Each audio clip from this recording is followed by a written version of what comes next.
Hey, what's going on, guys? Cejaman here, and today we're going to be taking a look at the DC Multiverse 30th Anniversary Dark Knight Returns Superman action figure.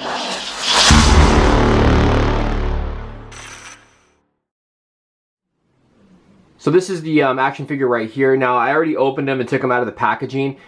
Such a nice figure. This is the longest one that it took for me to get because I haven't gone to any Walmarts lately, and at Frankensons everybody's asking like for $30, $35 for this figure. I happened to stumble upon Walmart and they were loaded with figures like the Son of Batman, the Batman, and tons of Superman. So let's go ahead and give you guys a quick little 360 look on the figure.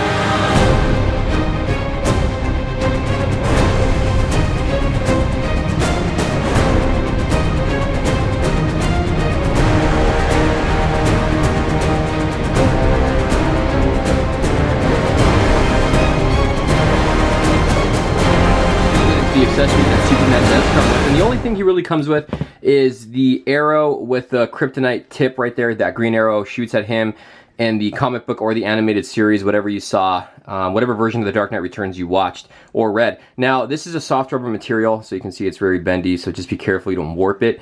But you got the tip of the arrow there, and then there's the kryptonite right there at the end. So this is something really cool to have. Would have been really nice if it glowed though. So here is Superman in the body mold that is the Masters of the Universe figures, which I think fits Superman so nicely. Because if you remember in the comics, for the Dark Knight Returns, he's an older Superman and he's a lot bulkier. Now you got the head sculpt right here, which I think looks great. Looks just like he did in the animated, or I'm sorry, in the comics and in the animated movie. But you can see he is a little bit older. He is a little aged. He's got the curl right here, which is a little bit longer in the comics, and it's a soft rubber material right there at the end. The sculpting on the head looks great. Same with the hair. Everything looks good about the figure. But I really, really love the head sculpt. Head sculpt came out really nice. You have the outfit right here. So you got the cape coming around the upper shoulders, the traps. You have the S, which is painted on right here. I love how that looks. A very, very muscular body. So you can see right here, I mean, look at the biceps. Very cool. He's got the two hands right here, which you can display him holding onto the arrow on either hand. And you have his belt right here, just yellow. And you have the trunks. Now the trunks is a separate piece. It's not all molded together. It's a soft rubber material, but it's going to hinder the articulation a little bit. We'll get to that in a second. But it is a separate piece right there. You have the cape right here, which is pretty nice. Not a whole lot of detail on it, but it is a soft rubber material. And you can see how it kind of attaches to the upper back right there. And there's a look at the belt and the underwear in the back. Have the lower legs right here. And he does have some massive quads. Very, very big. And then you got the boots right there. So they got a little bit of detailing on them. Not too bad. There's the bottom. He's got peg holes in the center of both feet on the bottom. Now, in the way of his articulation, so we'll go over this now. He is pretty articulated, which I really like. The head can rotate. Goes up and down. You can kind of tilt it too. The arms do go in and out. You can see he's got that shoulder, or that ball joint right there in the shoulder. Look at those massive delts. Look at that. He's got a bend at the elbow right here. The upper arm can also rotate.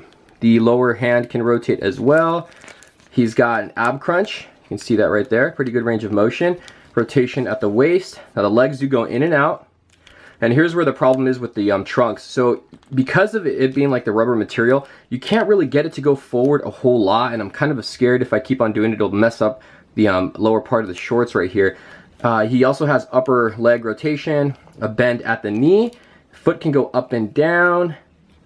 And I think that's about it. Oh, and he has lower foot articulation as well. So he is pretty good in articulation. So here he is next to the DC Collectibles, the Dark Knight Returns 30th Anniversary box set, the 2-pack that came with Batman that I reviewed not too long ago. Of course, the better one's going to be the DC Collectibles. He is a lot bigger. But it's for a DC, you know, for Mattel, it's still a good looking piece, the one on the left. But here's a little comparison right there. You throw in Batman on the left right here, which is the DC Collectibles that came with the 2-pack with this Superman. Superman is a little bit taller than this Batman, and it's only because of the way the legs are positioned. So there's a little comparison there as well.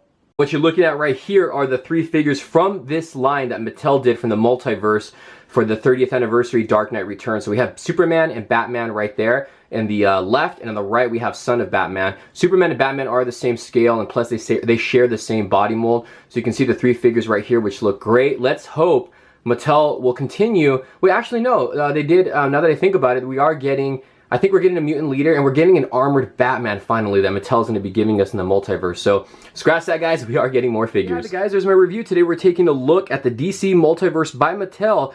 The Dark Knight Returns 30th Anniversary Superman figure. This is a beautifully sculpted figure. Definitely going to be a good addition to your Dark Knight Returns collection, or if you're just a Superman fan.